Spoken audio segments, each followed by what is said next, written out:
Hello, friends. Welcome back to the Refuge Podcast. So, in this episode is amazing because Josh chats with his wife, Grecia Lopez-Reyes, about just so many good things. I absolutely love talking to Grecia because she is a well of wisdom and about community organizing and just doing all the things that Jesus did, right? Which is something that I also love about this episode, that she talks about Jesus as a community organizer, which is just like Grecia herself.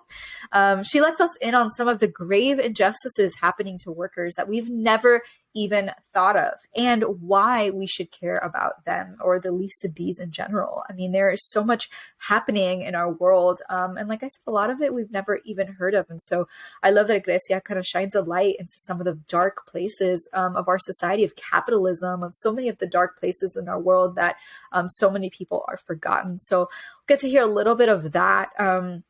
And yeah, this conversation, like I said, is just so good. I hope you enjoy it as much as I did and you learn as much as I did. I also do want to mention trigger warning, as there is also talk about sexual abuse. So for those of you who feel uncomfortable with that, just you might want to turn this episode off or keep that in mind. So yeah, welcome to the Refuge Podcast.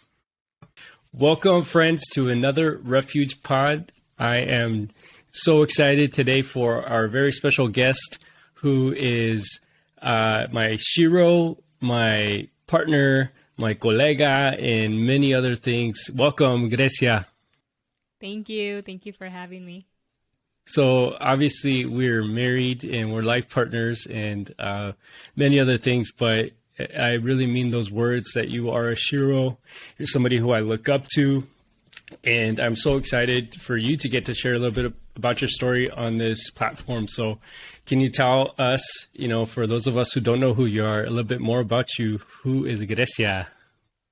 Yeah. So again, thank you so much for having me. So I'm Grecia Lopez-Reyes. I am a community organizer in Los Angeles. I am a faith leader here in Los Angeles. And yeah, I have been organizing for, a couple of years now in Los Angeles, focusing on the LA labor movement. And yeah, I'm happy to be here.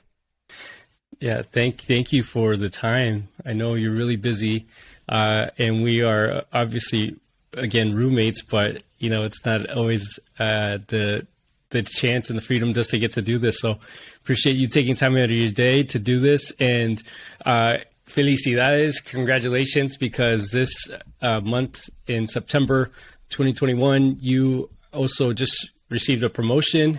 You're now going to be a director at your work. So proud of you and so happy for you. Felicidades. Thank you. And look forward to hearing more about that work in the future, right? But I also want to hear more about the work that you've done in the past and that you're currently doing. But can you tell us a little bit, too, where you grew up?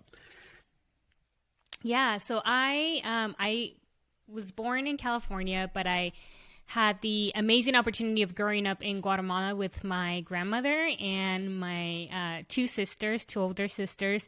And I lived in Guatemala for about 7 to 8 years with my grandmother, and that is where I come from. The land of eternal spring, the cafecito, the panito, all of the goodness that comes with growing up in Guatemala and living in such a community where, I learned so much about, the roots of my faith.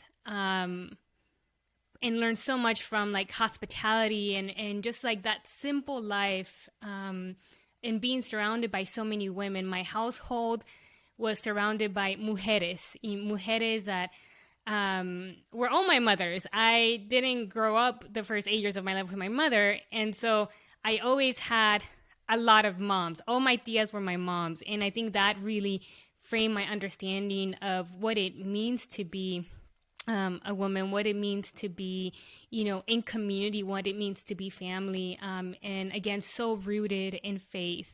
And yeah, it was, I always tell my parents that although I know that it was such a hard decision for them to have, sent my sisters and I to live in Guatemala and, be separated for so long.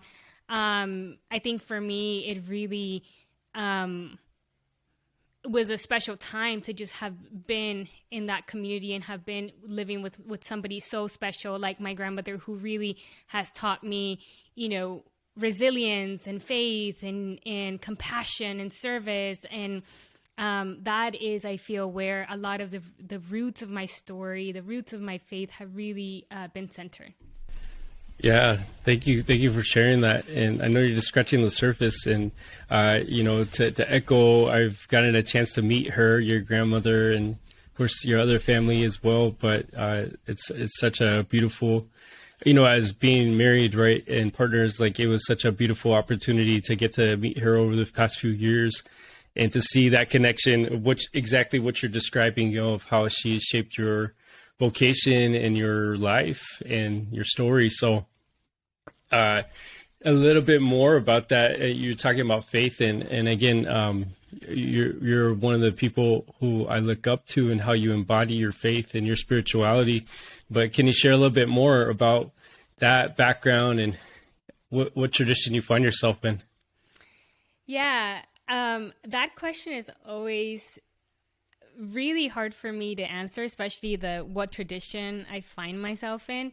So I grew up in a Pentecostal Hispanic church in Southgate, actually. And so when I moved back from Guatemala, I had a really, really hard time with the transition. The language barrier, like this, I felt like I had no identity living here in the U.S. And when I came back, I was 8 years old and, still a child. And everything for me was very confusing because I was never told, you're no longer going to live with your grandmother. You're not going to see your grandmother. This is your new home. It was like a really fast transition where I had to adapt. And I've always, since I was a kid, I had to learn how to adapt fast.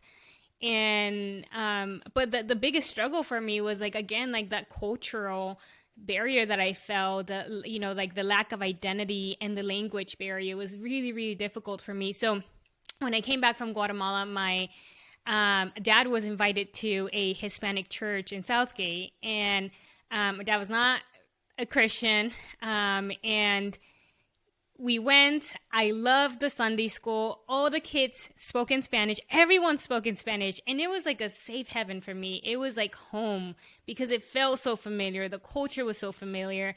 And then I remember telling my dad, this is where I want to be. And not because it was a church, but because it was like a community where I felt connected. And then my dad saw that was the only place where I felt comfortable, where I just wanted to be and where I enjoyed. And so he started bringing me to church, and eventually, he, what we call converted, right? Became a Christian, and he got baptized. He got very involved in the church, and it became something very, very regular for us. When my sisters eventually moved back from Guatemala, we would all go to church together. But then, as I grew older, especially when I went to college, I think college for me was a very pivotal moment because I really began to question my faith, especially what it meant to do the work of justice. And I really felt called to justice, but very much, again, connected and rooted in faith, in my Christian tradition. And I remember I went to Azusa Pacific University, and I remember being in one of the classes and one of the professors talking about the Left Behind videos, right? And then I was like, shit, I was going to say another word, but I was like, shoot, I was like, it's not real, and so this awakening began to happen for me while I was in college, while I was studying theology. And my major was global studies. So it was a lot focused on social justice and advocacy. And again, that connection of faith and justice really began again to frame my new understanding of what it meant to follow Jesus and the life and teachings of Jesus. Jesus was a community organizer that, went against the status quo, that challenged systems of power. And I think the church that I had been a part of for so long just had a very, legalistic, conservative theology that I just did not connect with, and that I wanted to challenge, from all these different angles. And it didn't feel like home for me anymore. And so I always say, like, I left the church, but I didn't leave the community of faith, right? I left the church as an institution for such a long time. And I continued my work. I moved to India for 2 years to work on my master's, which is how we connected, because you did it in Brazil, and, that's how we all met. But I think for me, again, India was such a very special time because I connected with my faith in a different level. Again, like my spiritual journey continued, where I saw people doing work on the grassroots level.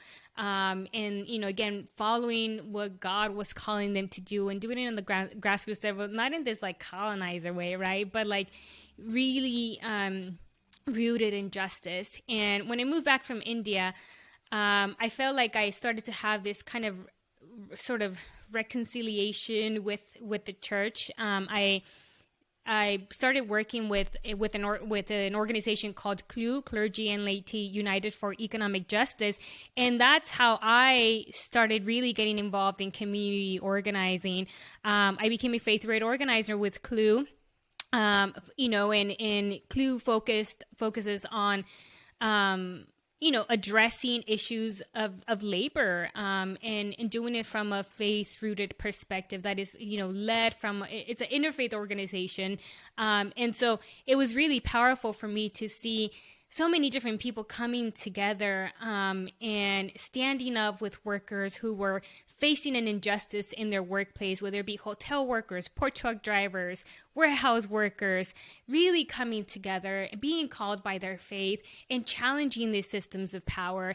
And for me, seeing that sort of, like the church coming out into the streets, that's when the healing process really began for me, when I began to think, okay, this is what church really looks like. And, the power of the faith community, and the faith community being front and center alongside, all these workers fighting for their own rights, raising their voices. And so that was a really powerful experience for me. And so I think, long story short, now what my faith looks like, I think continues to look like that. I think my faith is, well, I will never say like I am, from a certain tradition, like I don't want to say never, but like that's not where I connect my faith. I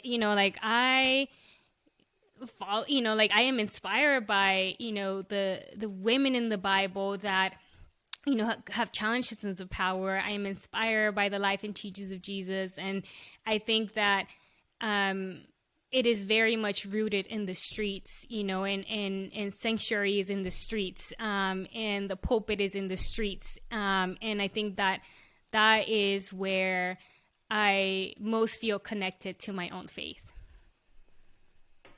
Love that so much. Thank you for sharing. There's so many awesome things that, like, I want to circle back to that you said, but something that really stood out to me is when you said that you left the church, but not the community of faith, and the way you explain that, I think it's so beautiful, and how, there is this network, and there's these communities, right, of struggle throughout, like we've come to find, and mostly come to find through you and the work that you just described right here in Los Angeles, but across the world, really, right?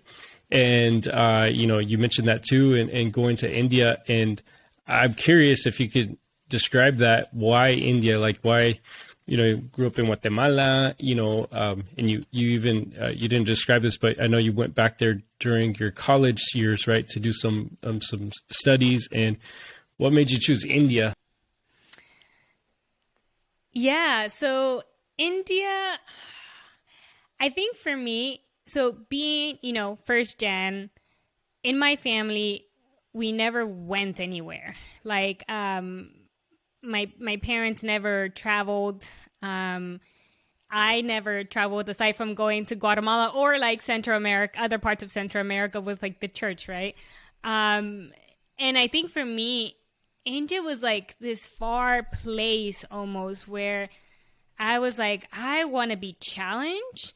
It's also this huge country, right? But I think for me, it really began when I was living in Los Angeles. I did what is called, as an undergrad student, LA term program. So you live in LA with the host family. And then, yes, in downtown LA. And it's almost like a study abroad, but in Los Angeles.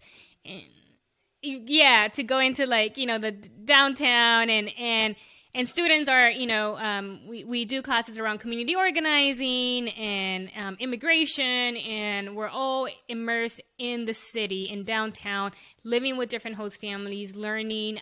So it's very, I'm all about experiential learning. That's how my brain works. I can't just read a book and write paper. Like I can't just do that. And I know that's definitely all you, but like I need to really be in the community, in the streets to really like connect to what I'm learning.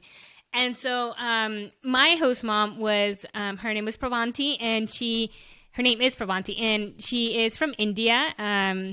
She is a widow, didn't have any children. And so she had been part of this program for since it started, so 20 plus years.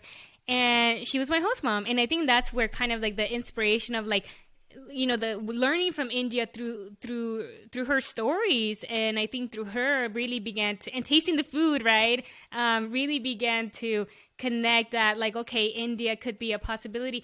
But more than that, it was really connected to my own story. And I want to give this I want to give a trigger warning because what I'm gonna share could be difficult for some to hear around sexual harassment. But as a child, I experienced sexual abuse as a kid, and I remember somebody talking about violence and how women experience violence, and of course all over the world. But this person was specifically talking about India and human trafficking and labor trafficking. And that's where I felt, given that it was one of the sites where I felt like, okay, I want to learn from leaders who are in the community. And I think it was just so connected to my story. That's one of the reasons why I really wanted to go to India. And India was a crazy, crazy place. But it's also I lived in Kolkata my second year living in India because I spent 2 years in India, and I worked with an organization called Free Set, and it's a social enterprise that focuses on employing women who are in the sex industry, who were, for economic reasons or, through trafficking were in this industry. And I think for me, like the stories that I came across during my time in India were very, very powerful. And I'm just scratching the surface because it, part of it is so hard to explain. But that's the main reason why, that was a long answer to your question, but that was the main reason why I connected to India. I think it was also this form of escaping a lot of what I had suffered as a kid, and it was like so far removed from what I had suffered that it was like seeking refuge, right? And in the furthest places that I could find, it was this form of refuge for me. And can you say a little bit more how so, like refuge, like being far away from home, from where you grew up, or like refuge and like, because we talk about this a lot, right? Just personally, of like how workaholism is like an addiction, right? And a lot of times it's in these types of works, doing good work in the world, it's so much more like easy to hide. So like, can you say more if is it one of those two things or something else? Specifically in that situation, I think it was like the refuge from like the trauma that I had experienced, because again, like the home, the abuse that I experienced, you know, as a kid, also as a teenager, all of that was still very fresh. And so I think that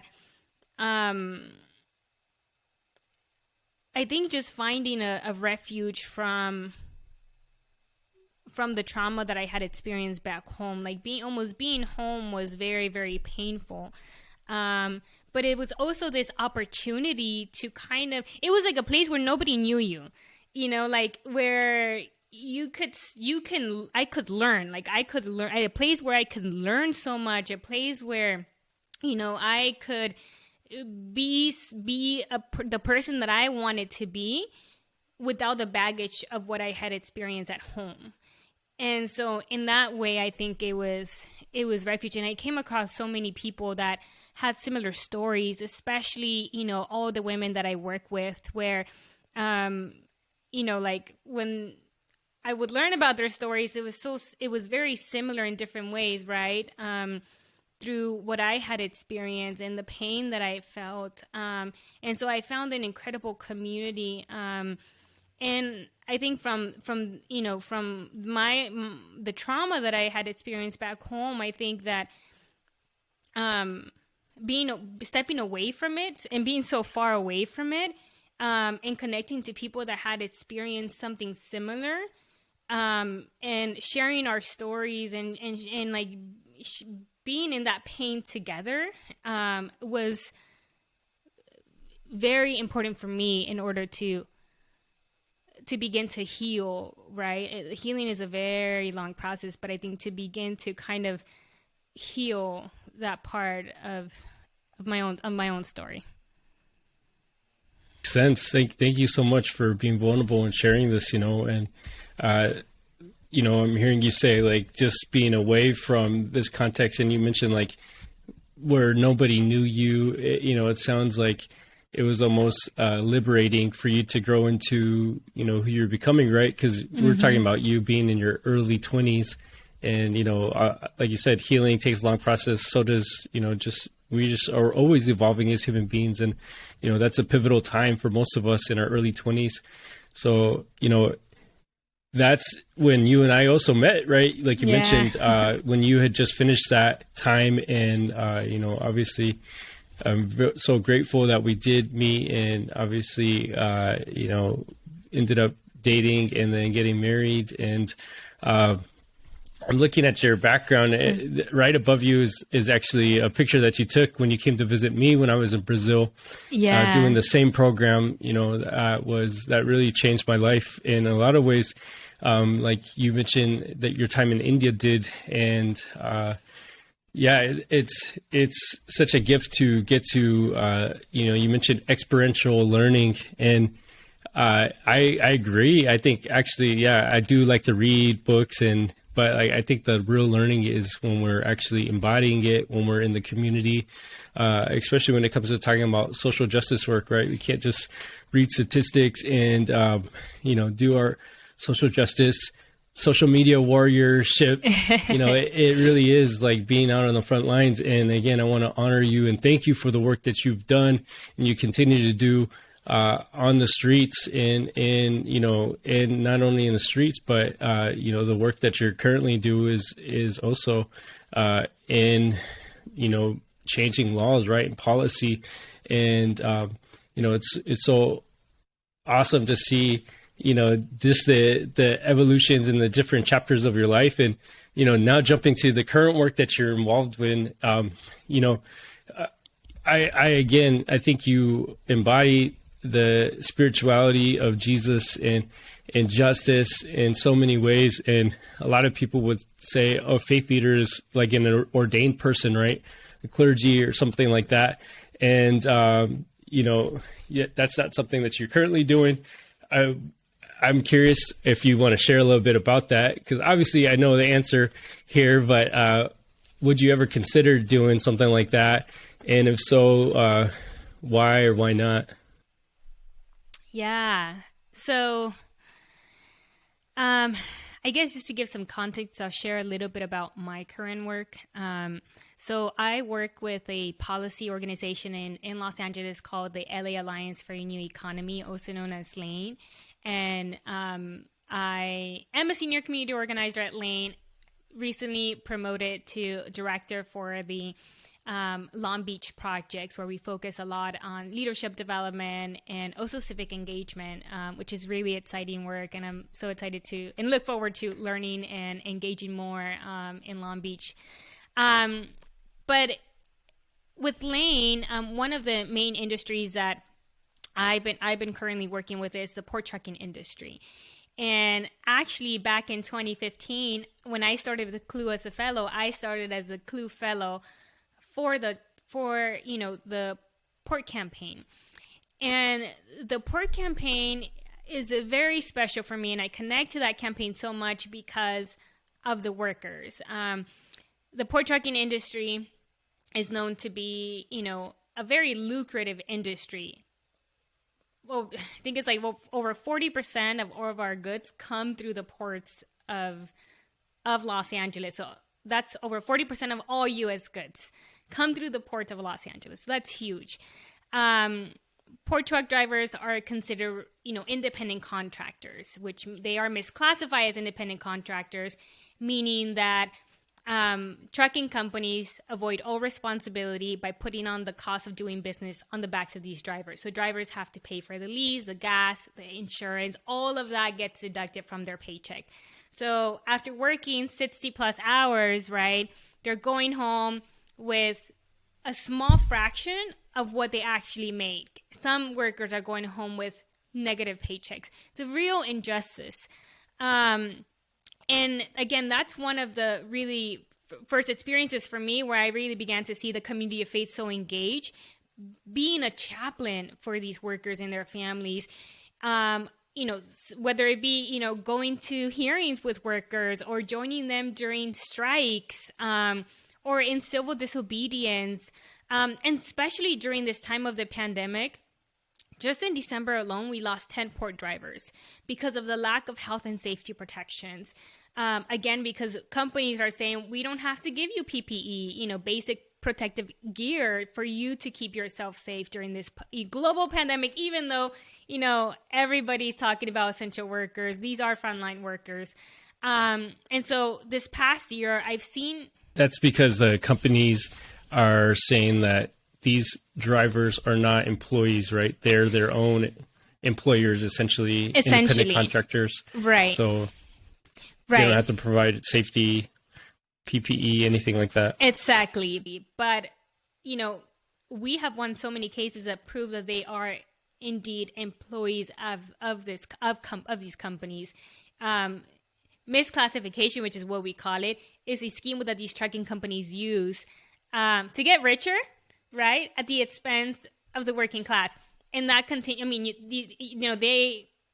their customers are the Walmarts of the world, right? They're Amazon, like these huge corporations, again, get richer at the expense and the hard labor of workers, immigrant workers, and so I think, going back to what I was saying, during this pandemic, I saw a lot of the chaplaincy, with workers losing their lives due to COVID, families grieving the loss, and so, I have been, saddened by the loss, right? But it also, again, the importance of chaplaincy during this time.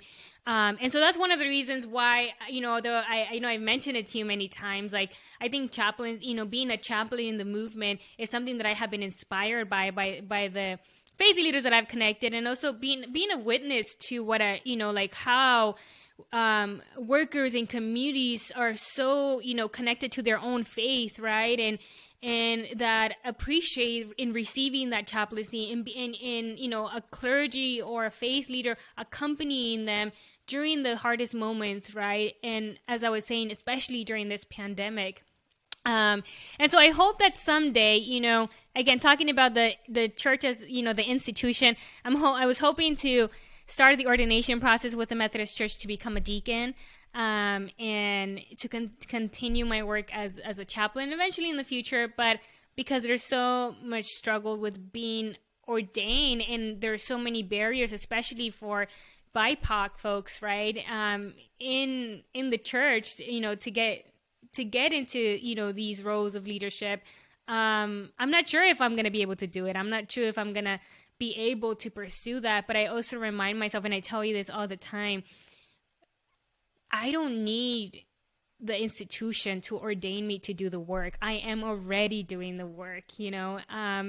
And that's an important reminder for myself, that I don't need this, like, you need to be ordained to be a chaplain, right? And, you know, like we call it, I think Profe Romero calls it, you know, like rascuache, you know, like just, you know, I think he got ordained super rascuache too, but like, you know, like just doing, you're doing the work already, you know, just grassroots, like we don't need the institution. And so the institution is losing a lot without having leaders like us.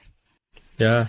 Thank you so much for sharing, you know, again, the background and the context of all this work, right, that you're doing, and a little bit of the struggle too, right? That you mentioned you personally considering ordination, and just a lot of setbacks of educational elitism. You know, you have a freaking master's degree, but that doesn't count, you know, because it's not from a Methodist institution.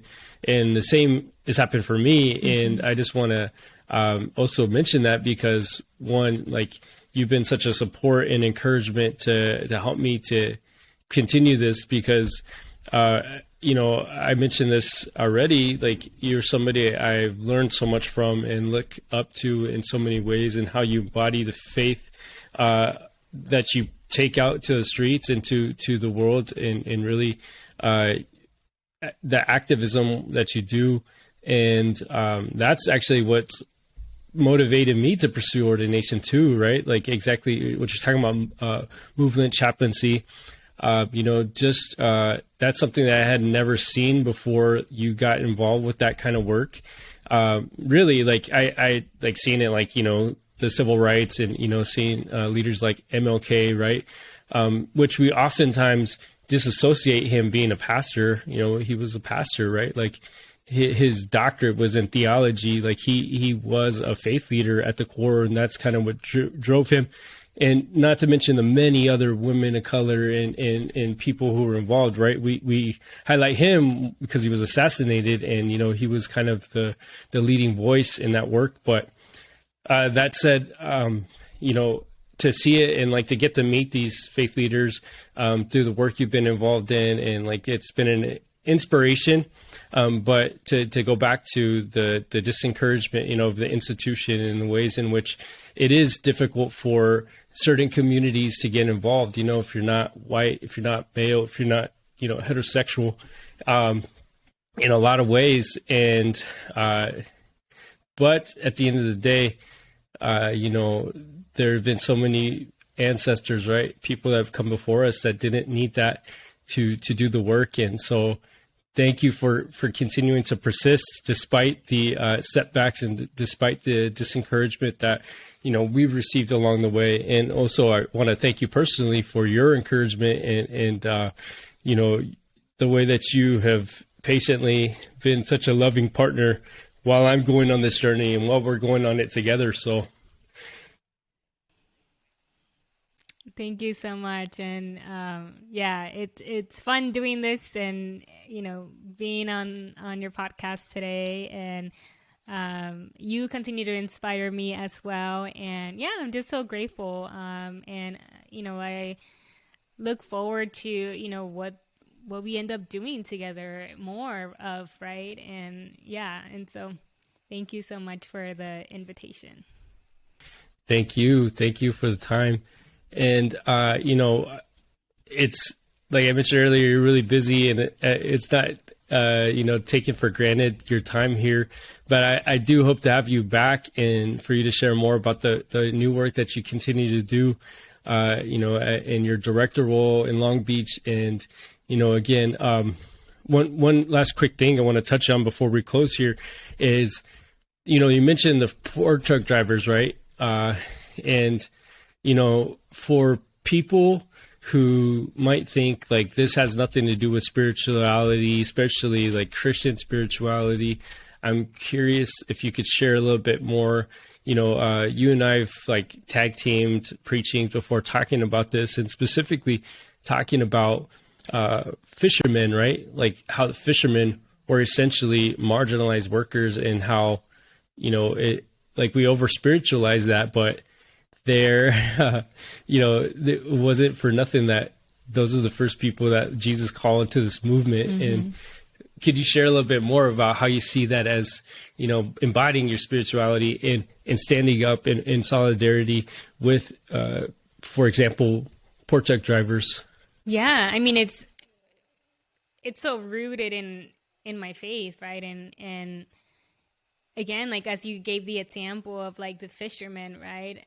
It's about, challenging the powers that be. And I think one of the reasons, again, why it's so connected is because of my parents, right? Seeing my parents, immigrant workers, my mom working 12-hour days with little pay, no benefits, and just how, injustice plays out in that way, and how it impacts families, right? My parents couldn't really be involved, and, I didn't grow up with them the first 8 years of my life because of the issue around labor and economics and, finances. And in seeing the stories of drivers, and seeing just like the sweat and labor, also the injustices reflected in their bodies, right? And whether, a lot of these drivers have hypertension or have experienced strokes or, heart attacks because of the stress. I remember I was at an event, and this driver came up to me with an envelope, and he was with his wife, and he gave me the envelopes, and he said, "I can't do it anymore, more negative paychecks." And his wife saying, "I have told him to calm down. He is so stressed, And I think that, like, can you imagine somebody coming to you and like pleading for help, like the stress, the feeling so vulnerable and not being able to provide, even though he's working 60 plus hours. Why? Because of the corporations. Why? Because these trucking companies, right, have avoided all responsibility. That is sinful, right? That for these companies to exploit, to rob, you're literally robbing their wages, their sweat and labor. Some of these drivers have lost their homes because of wage theft, because of misclassification.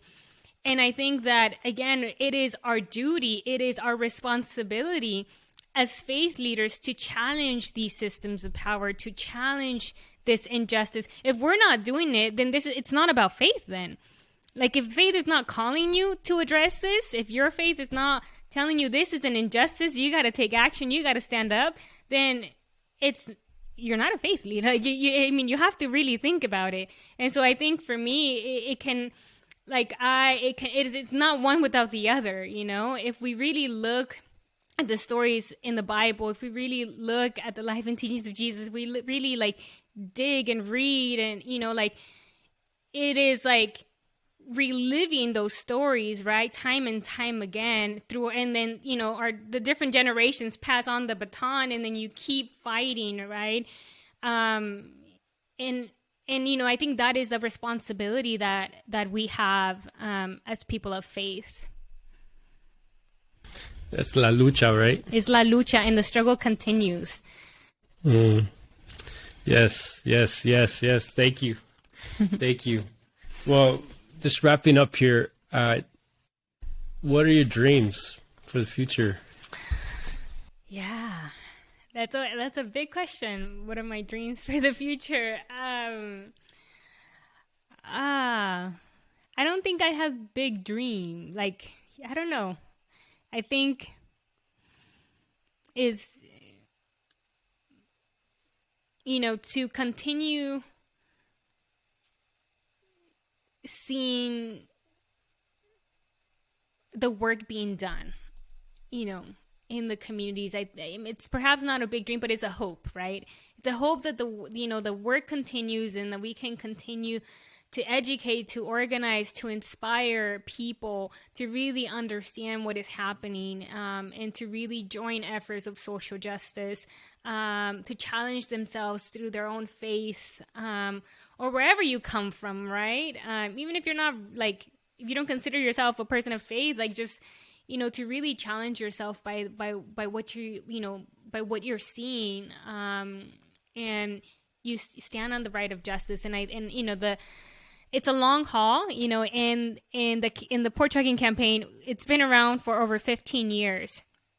And so I think it is important to remind ourselves that the work will not end tomorrow or next year. Like, the work is a long haul and it will continue. And I think that I hope for especially activists, and people that are on the grassroots levels, for us to find, the time to really connect with ourselves, and to find healing amongst the La Lucha, because it is a very difficult place to be in, and so and to find refuge wherever we can, and I think refuge could look like at different places. And I think that's one of the things that I really appreciate about also being in partnership with you, but also, just like having this vision of like, refuge for us is being in community, is sharing a meal, is sharing stories.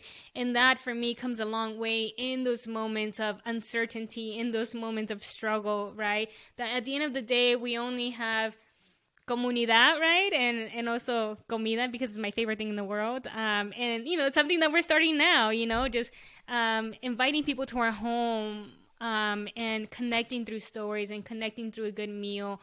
And it's not a big dream, but it's just, the power of community. No, I think it's huge. I think it's huge, actually. And so thank you so much for sharing that. And thank you for mentioning too this thing that we started, right?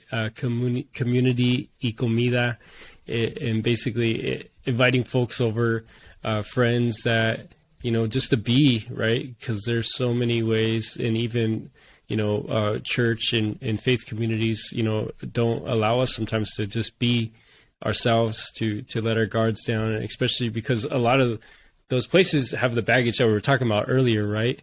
And, to connect around the table, to connect around food and stories, cuentos, is so beautiful. And thank you for your partnership too in making this happen, because you're always hooking us up with bomb food. So thank you. Yes. It's one of the many talents that you have. And that said, I just want to invite you, if there's any kind of last final words of encouragement, or for people that are struggling, like you mentioned some of your struggles. I resonate so much, I think that's why we connected so much initially with our stories. But like, for people that are struggling with their faith and don't see that connection with justice, do you have any words of encouragement for them? Yeah, I think that it's important to feel that, it's important to feel uncomfortable, to wrestle with your faith. And I think that never stops, I think that there's different phases of that journey. And sometimes, you find yourself in a good place and then you get challenged by something else. And so I think like it's very fluid, right? Like it's gonna always be challenged. It's just gonna always be different. But I think, I encourage you to find that place of refuge, whatever that place looks like, whether, it is going to a physical church, or whether it is, doing church with community elsewhere, or, you know, whatever that is for you, to just find that place of refuge and know that you're not alone, you know, that it is, you know, a journey that many of us are experiencing. And that, yeah, I hope that, you know, you feel inspired by this podcast as you listen to so many different stories. I know that I continue to be inspiring. That's how I knew, like, I was not alone, because I began to connect with people that had similar experiences. And yeah, find your refuge, find your community, in the place that you can, you know, continue to wrestle, but not feel like you're doing it alone.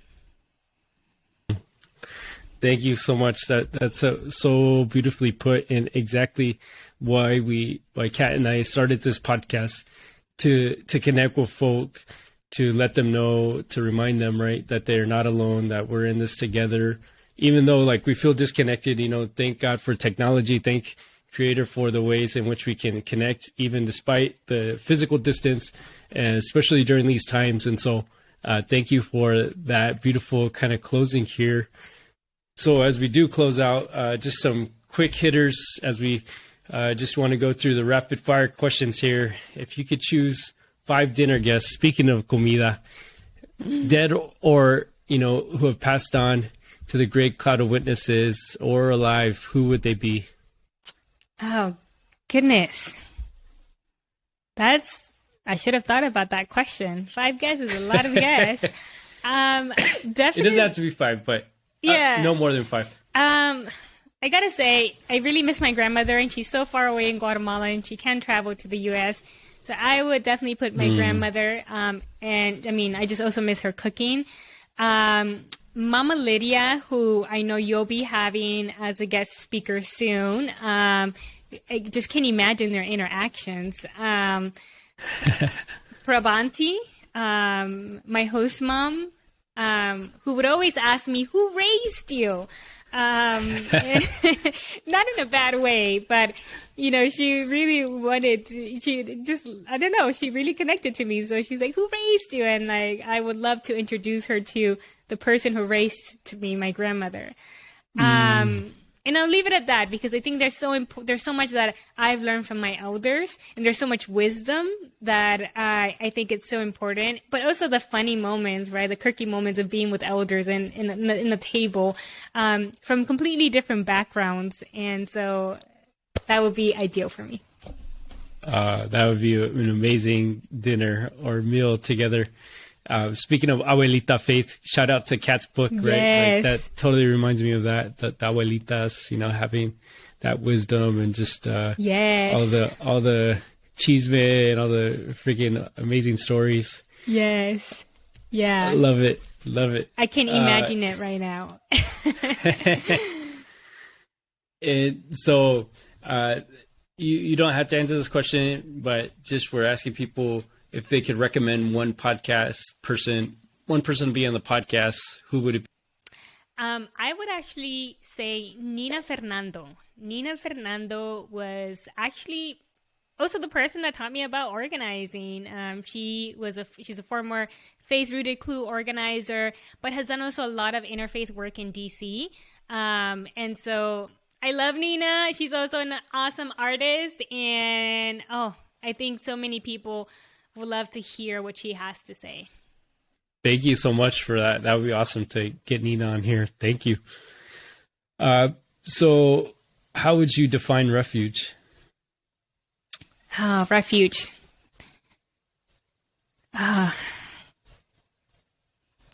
Refuge would be being in a safe place for me. Refuge is being in a safe community for me. Thank you. Thank you for closing out with that. And you mentioned it so many times throughout this podcast too, you know, refuge and yeah, thank you. I want to acknowledge you again. You're somebody who I look up to, even though I'm a little bit taller. Tiny bit taller. But yes, not by much. No, but seriously, I love you so much. Adelante in the work, and in our partnership, and just really excited for folks to get to hear some of your stories. So thank you so much for the time today. Thank you so much. Okay, Josh. So I have so many things that I wanted to talk about when it comes to this episode. First of all, I love you and Grecia. So thank you for interviewing her. I just loved hearing you guys just chop it up together. That was so fun. Thank you. It was really fun. So the first thing that really caught my attention, because it totally made me think of Abuelita theology and all the things that I write about and all the things that I think about all the time. And that's how Grecia kind of made this comment about how she doesn't need the institution to ordain her in order to do the work, right? She already does the work. And it's actually the institution that is the one losing out when they refuse to ordain her or us or our abuelitas, right, throughout history. And I just love that. I got so fired up when she said that, because that is, right, like the definition of abuelita theology. Like, we don't need, these white institutions, these white male institutions to give us like their little certificates or their little, whatever it is they need to give us. I mean, we've been doing the work, and our abuelitas in particular have been doing the work from the very beginning. I know Grecia talked a little bit about her abuelita and her family. And yeah, I mean, she knows it firsthand, right? How our grandmothers and our tias and our moms have been serving God faithfully with or without the institution behind our back. And so I just wanted to say yes, amen to that. I love that she mentioned that. Yes, definitely. Yes. So good in so many ways, right? And again, thank you, Kat, for the amazing work that you put together in Abuelita Faith, right? That is really kind of like a framework for us putting these connections together. It's so brilliant. And yeah, like you're saying, people have been living this out, right? So to like have it in a book and have it as a resource for our communities is brilliant and beautiful. Thank you, Josh. That means so much to me. So I want to go in and talk more just about a lot of these overlooked, forgotten, and marginalized people in our midst. Not just our abuelitas, but as Grecia talks about more specifically, exploited workers, particularly truck drivers, who is a population of people that she works with, who, I mean, most people don't think about, right? I mean, the most that we think about truck drivers is when we're driving down the interstate and we're like bothered or annoyed by these giant trucks next to us without even thinking about who's behind that wheel, what their paychecks look like, what their families look like, and even more particularly in, on the West Coast, where a lot of these people are, undocumented, or a lot of these workers are those who, are even more marginalized by the way that they are exploited by, like I mentioned, capitalism, and by the way that they are exploited by so many corporations and so much big money. And so there was something that Grecia mentioned that I would love for you, if you would like to kind of elaborate on. And I thought it was so interesting, and I'm sure many people might find it interesting as well. And it's how she made the connection between the fishermen in Jesus's time, right? And how they were somewhat like exploited workers themselves, and how they were forgotten in society. And she sort of made that connection to truck drivers. Would you be able to like elaborate for folks on like that connection? Because I know it's sort of like kind of quickly mentioned, but I think it's so fascinating. And so what's that connection there between the fishermen and just in general? I know that you've also talked about farm workers, right? And nowadays how farm workers are sort of in comparison to farm workers in the Bible. So what is that connection? Yeah, thank you. Thank you so much, Kat. And like, oftentimes I think we spiritualize scripture or Jesus, and we forget, and grateful for a lot of people who've made these connections recently of like looking at the socioeconomic context in which Jesus was living, right? Like even the fact that scripture states that he was from Nazareth. Nazareth was this town that was going under colonization, going under gentrification, literally like getting people that had lived there for decades pushed out, just like.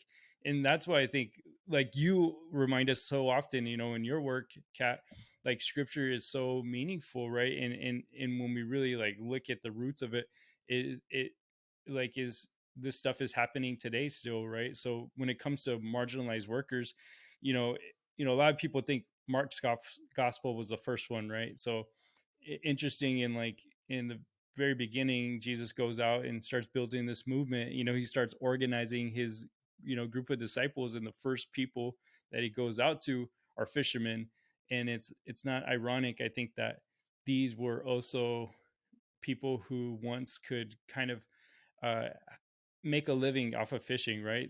They would go get a little fish for themselves to sell and for their families to eat, and they didn't have to worry about paying astronomical rents like some of us do these days, or mortgage or anything like that. So like that was how they made their livelihood.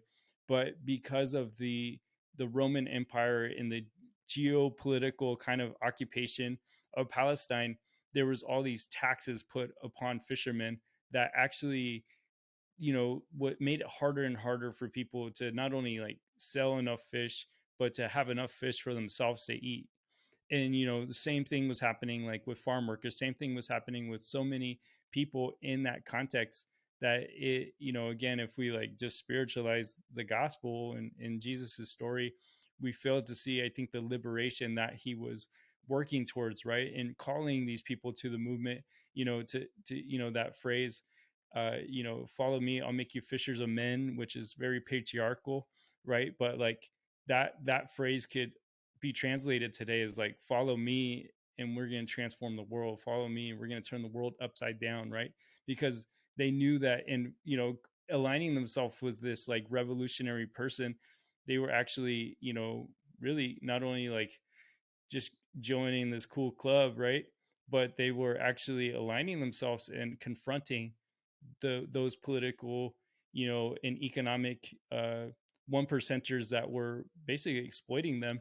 And obviously we know at the end of Jesus' story, in doing that, that's what gets him crucified, right? When he eventually makes his way back in, and so again, yeah, it's really, again, I'm so grateful for you, for the book that you written, the next book that you're writing, that you remind us that scripture is so powerful and it helps us in the work we're doing. So and also grateful for Grecia and the work she's doing, and like these activists that are out in the world today, like doing that same thing, following Jesus, and not only evangelizing, making fishermen, but like transforming the world, right? And working in solidarity with workers that are being exploited and marginalized. It is a continuation of this story of liberation and solidarity and justice. So yeah, it's amazing, yeah, how it connects with our world today still, right? So much so. Yeah, it's so good. And I thank you for sharing that connection. I think that that's huge for people to see, that it's not just, yeah, Jesus wasn't out there just speaking a spiritual message, but he was like literally, getting exploited workers and saying like, hey, we're gonna, as you mentioned, we're gonna turn the world upside down. I love that.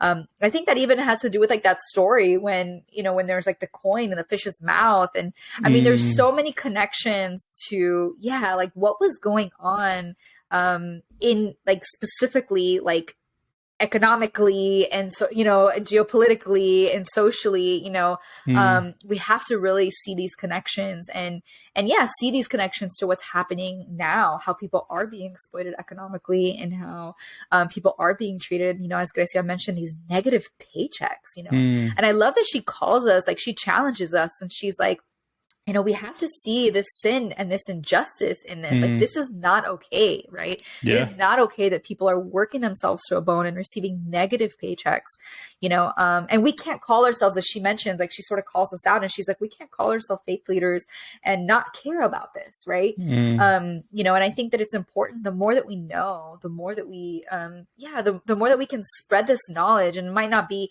necessarily, my calling to go out there and work with truck drivers, but I can support Grecia as she does it. And we're all working in this together because we're all trying to turn, the world upside down as Jesus was trying to do. And so I just love that, how Jesus was 100% a community organizer. So I'm just so grateful for Grecia's work. And I love that you get like a front seat, like a front row seat to that. As much as it's like so awesome and amazing, I'm sure it's exhausting and draining, and and just all of the things, that it can be to work for and to give your your life, literally every day she goes to work, for people that literally the society does not care about, to the point that they're willing to take money from them while they're working. Like, it is just like blows my mind. And I think that one of the powerful things that she said, in regard to this, and you kind of mentioned, like, this is what liberation is. And she says, liberation, like the outcome, what we're looking for, our collective work, the goal for that is that people can just be.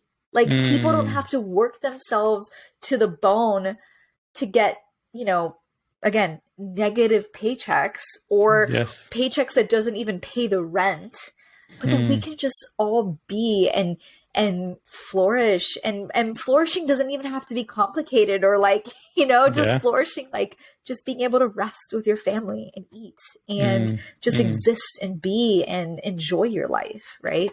So I love that she mentioned that, like, that's what we're just aiming for, that all of us can just be. 100%. No, absolutely. And again, really quickly, like, I think, going back to the quote that Grecia that you mentioned, like, it is a moral issue, right? It is a sinful issue of like the way that like our global economic, structures have like really just dehumanize and treat people like objects, right? And again, Grecia mentions it in her story of just like being the church out in the streets, being living our faith out in the streets, right? And seeing that solidarity, I think it is part of what we're called to do, right? And the Christian tradition, but it's cool to see also other traditions here, and Muslims, our Jewish siblings, and Sikh, and many other traditions, right? Like, because at the end of the day, I think we all believe in justice and in really transforming the world and treating each other as dignified human beings, right? Yeah. In the Christian, Judeo-Christian tradition, it's like that Imago Dei, that made in the image of God, right? Like, we are divine beings, and like, in what you mentioned earlier too, I just wanted to like we all need each other, right? Like, not all of us are going to be out there like Grecia every day, right? But we all have our part to play. And, again, I think that's our hope of sharing these stories is encouraging people, right? And sharing stories of people doing the different types of works, right? And that is all needed for our collective liberation. Right. Yeah, no, totally. And I think that that's the most encouraging aspect of it all. Like, if we're all doing this together, like, we will see change. I can write the book about abuelita theology, whatever, but Grecia's out there doing the activist work, and we're all doing, what we're passionate about, right? Because we need the academics and the scholars. And I think she mentions that too, right? She talks a little bit about that, how we need, there's some people that are the academics. I know you love to do the readings and the do the education and all of that stuff. But then, we all have our own parts to play. And I think that if we're just very committed, and if we're just passionate, and all the things that it takes for us to continue in what our specific, what we feel like our specific calling is, which might change. Right. I think that's how we're faithful, right? We're faithful in who we were created to be, and how we can live that out in a way that is true to ourselves and true to God, in how we feel that plays out. And that reminds me of the last thing that we're talking about right now. We're just talking about what's our calling, and like, what are we passionate about, and I love it, Grecia. So one of the things I love about Grecia is that she's just like so real. Like, she just says things how it is, and she's just like so confident in her realness. Like, it's like serious goals for a lot of people, but I love how she mentions, I think that you had asked her something about if she has what dreams does she have for the future. And she kind of just said, I don't think I have big dreams. And I love that. First of all, that part, like, I don't really think I have big dreams, but she followed that with, she just wants to educate and inspire and organize and challenge. And I think that while it may not be an elaborate dream, that is a big dream, right? In the sense that she just wants to keep doing the thing that she's called to do. She just wants to keep educating, keep inspiring, keep organizing, and keep challenging. And in that, it made me think that we don't have to have these big, elaborate dreams to make a difference, or we don't have to have these big, elaborate dreams to be faithful, or we don't have to have these big, elaborate dreams to just like have purpose in our lives.